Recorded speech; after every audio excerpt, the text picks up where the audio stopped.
राना सनाउल्लाह साहब ने आज तकरीर की। सर, वो है तो सियासी, लेकिन इन सो मेनी वर्ड्स क्या हम ये समझें कि वो ये कह रहे हैं कि ये फैसला नहीं माना जाएगा, जैसे कि जो इलेक्शन के हवाले से केस का फैसला आया था वो इम्प्लीमेंट नहीं हुआ, तो मोर और लेस अगर ये बेंच हियरिंग करता है, कोई फैसला देता है, तो ये मामला उसी तरफ जा रहा है? देखें, जब भी सुप्रीम कोर्ट कोई ऐसा फैसला देता है जो कि कानून के मुताबिक नहीं होता, वो इम्प्लीमेंट नहीं हो सकता। मैंने as attorney general supreme court को कई दफा ये कह दिया कि जी ये आपका जो फैसला है, आप इम्प्लीमेंटेशन सीख कर रहे हैं, ये इम्प्लीमेंट नहीं हो सकता क्योंकि ये फलाने कानून से वायलेटिव है। और फिर वही हुआ, वो नहीं इम्प्लीमेंट हुआ और सुप्रीम कोर्ट को भी मेरी बात माननी पड़ी। अब ये जो मौजूदा फैसले हैं, इनको जरा सामने रख लें। ये जो 14 मई का फैसला है, इसके बहुत पहले मैंने कह दिया था कि सुप्रीम कोर्ट को या प्रेसिडेंट को या गवर्नर को मौजूदा सूरत हाल जो पंजाब में हुई और जो KPK में हुई, उसके तहत इख्तियार ही नहीं है कि ये डेट दे सके अंडर द कॉन्स्टिट्यूशन। सही। और मैंने उसी वक्त कह दिया था कि ये चूंकि एक अनकॉन्स्टिट्यूशनल इलीगल फैसला है, लिहाजा ये इम्प्लीमेंट नहीं होगा। अब आप पूछेंगी कि ये इलीगल कैसे है, ये अनकॉन्स्टिट्यूशनल कैसे है? सर, वो तो आपने काफी दफा एक्सप्लेन किए। मैं थोड़ा सा स्पेसिफिकली इस सवाल पे इसलिए आना चाहती हूँ बिकॉज जब कल ये बेंच रिकॉन्स्टिट्यूट हुआ तो वहां पर पूछा गया, स्पेसिफिकली पूछा तो उन तमाम जज साहिबान ने कि इस बेंच पे कोई एतराज तो नहीं है, तो अटॉर्नी जनरल ऑफ पाकिस्तान ने कहा कि उन्हें इस बेंच पे एतराज नहीं है। और फिर ये समाअत शुरू हुई और आज अटॉर्नी जनरल साहब बाकायदा उसमें कानूनी तौर पे उसके सवाल जवाब और पूरे प्रोसीजर में हिस्सा ले रहे हैं। सो हुकूमत की जो लीगल पोजीशन है कोर्ट पे वो ये कि हमें एतराज नहीं है इस बेंच के ऊपर। बिल्कुल ऐसी बात होनी नहीं चाहिए और है भी नहीं, क्योंकि अटॉर्नी जनरल भी उतना ही अहम कॉन्स्टिट्यूशनल ऑफिस है जितना कि सुप्रीम कोर्ट के जजेस का अहम ऑफिस है। तो attorney general has to follow the constitution and the law. और वो जो काजी फायज ईसा साहब ने जो चीज स्टेट की है, वो एग्जैक्टली मेरे वो वर्ड से एक दिन पहले उनके इन बातों से जो कि मैंने वसीम बदामी साहब के की जी हमने चलाया भी सर, लेकिन फिर अटॉर्नी जनरल साहब ने जब सवाल पूछा बेंच ने कि कोई एतराज नहीं है, तो एतराज उठाया क्यों नहीं सर आप लोगों ने?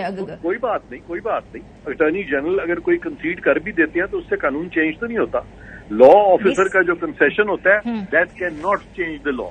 और इसलिए काजी फायज ईसा साहब ने जो बात की है उसका मुआवजा आप कर लें इस बेंच बनाने से। उन्होंने सिंपल बात की है, उन्होंने कहा कि एक प्रैक्टिस एंड प्रोसीजर का कानून आया है, उसके तहत चीफ जस्टिस और 2 सीनियर जजेस बेंच कॉन्स्टिट्यूट कर सकते हैं। Chief justice in isolation benches constitute नहीं कर सकते। ठीक है। अब इसमें कोई गलत बात नहीं है, लॉ में ये लिखा हुआ है। अब चीफ जस्टिस साहब का ख्याल है कि उन्होंने क्योंकि उसको सस्पेंड किया हुआ है, लिहाजा मैं कॉन्स्टिट्यूट कर सकता हूँ। तो उसके बारे में मैं बता दूं कि चीफ जस्टिस को कोई इख्तियार नहीं है कि लॉ को सस्पेंड कर दें इन एंटीसिपेशन। सही। और अगर एंटीसिपेटरी सस्पेंशन ना भी हो तो डायरेक्टली लॉ सस्पेंड नहीं हो सकता। लॉ को आप स्ट्राइक डाउन कर सकते हैं अगर वो कॉन्स्टिट्यूशन से वायलेटिव हो। ठीक है। अब देखना यह है कि क्या कॉन्स्टिट्यूशन वायलेट हुई है उस लॉ में है क्या। लेकिन सर थोड़ी समझ मुझे बात इसलिए नहीं आई जी। एक मिनट दे दें, एक मिनट दे दें। उस लॉ में सिर्फ ये लिखा हुआ है कि चीफ जस्टिस जो इन आइसोलेशन बेंचेस बना रहे थे, जो कि उनके ब्रदर जजेस ने जुडिशियल डिसीजन में कहा कि वन मैन शो है, उनके ब्रदर जजेस ने कहा कि ये सारी कोर्ट की मशावरत से बनाएं, तो एक कानून बन गया जब पार्लियामान का, तो उसको सस्पेंड ये नहीं कर सकते थे। इन्होंने खिलाफे कानून उनको सस्पेंड कर दिया। सही। और फिर फायज ईसा साहब की बात बिल्कुल दुरुस्त है कि भाई आप उसको अगर ये चीज वायलेटिव है कॉन्स्टिट्यूशन के, और ये चीज वायलेटिव कॉन्स्टिट्यूशन के है ही नहीं। ठीक है। क्योंकि ये मुझे आप बताएं, आप बता दें कि इसमें क्या वायलेशन है कि अगर आप एक फर्दे वाहिद की जो एक पावर है जो कि वो मिसयूज हो रही थी पिछले 10 सालों से। सर मुझे मैं इसलिए बता रही हूँ कि ये मेरा तो जाहिर सी बात है, हम तो आपसे कानूनी राय रखते हैं ना, हम तो फैक्ट्स पे बात करते हैं। 9 जून को एक केस की समाअत होती है पनामा केस के हवाले से, जमात इस्लामी की दरख्वास्त लेके चल रहा हूँ। हाँ। आपको मैं साथ लेके चल रहा हूँ। हाँ। क्योंकि कॉन्स्टिट्यूशन आपका भी है, कॉन्स्टिट्यूशन मेरा भी है, कॉन्स्टिट्यूशन सिंपल है। बिल्कुल सर, इसलिए मुझे समझ नहीं आई कि पनामा के केस के हवाले से अभी 9 जून को एक हियरिंग हुई है, उसमें बेंच भी बना, उसमें जस्टिस तारिक मसूद साहब बैठे भी, तब भी प्रैक्टिस एंड प्रोसीजर बिल के हवाले से कोई सवाल नहीं उठा। आज इस आम केस के ऊपर प्रैक्टिस एंड प्रोसीजर बिल के हवाले से, सो ये मुझे क्योंकि जब डिफरेंस नजर आ रहा है तो तभी उसी से इबाम पैदा हो रहा है। पनामा केस के हवाले से कुछ इबाम पैदा नहीं हुआ, उसकी हियरिंग भी हुई, ना एतराज हुआ।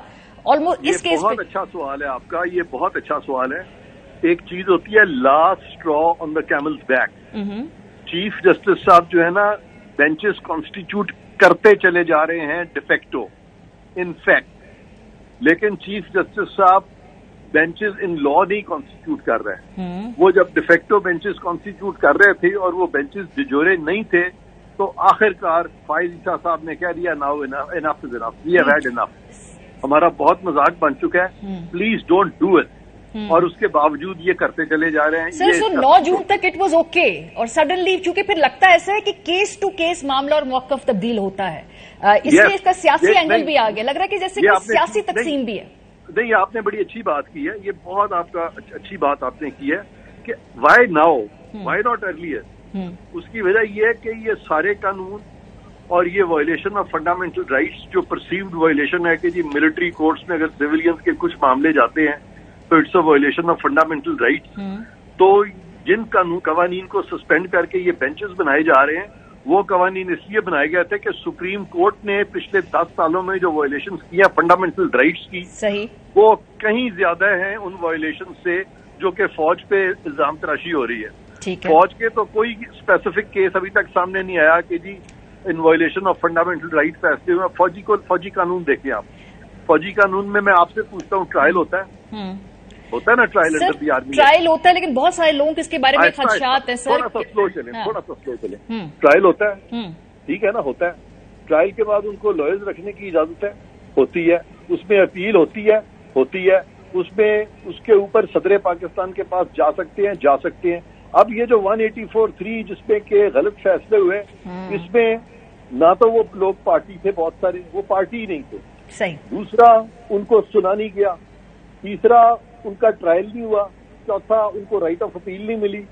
और पांचवा, उनके पूरे कैरियर से उनको खत्म कर दिया गया by the stroke of an order.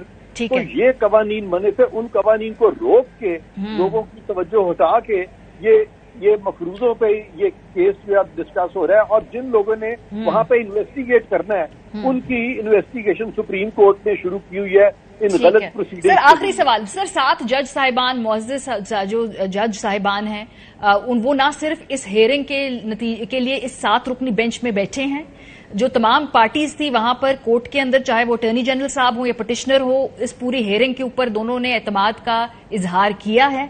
सो क्या मतलब है, this is bad judgement call on part of everyone जो उस वक्त इस पूरे प्रोसेस का हिस्सा है? कि जब चीफ जस्टिस एक गलती कर जाते हैं, जब वो एक स्टेप ले लेते हैं, लॉ में नहीं फैक्ट में ले लेते हैं, तो कुछ वक्त लगता है उसको अंडू करने में.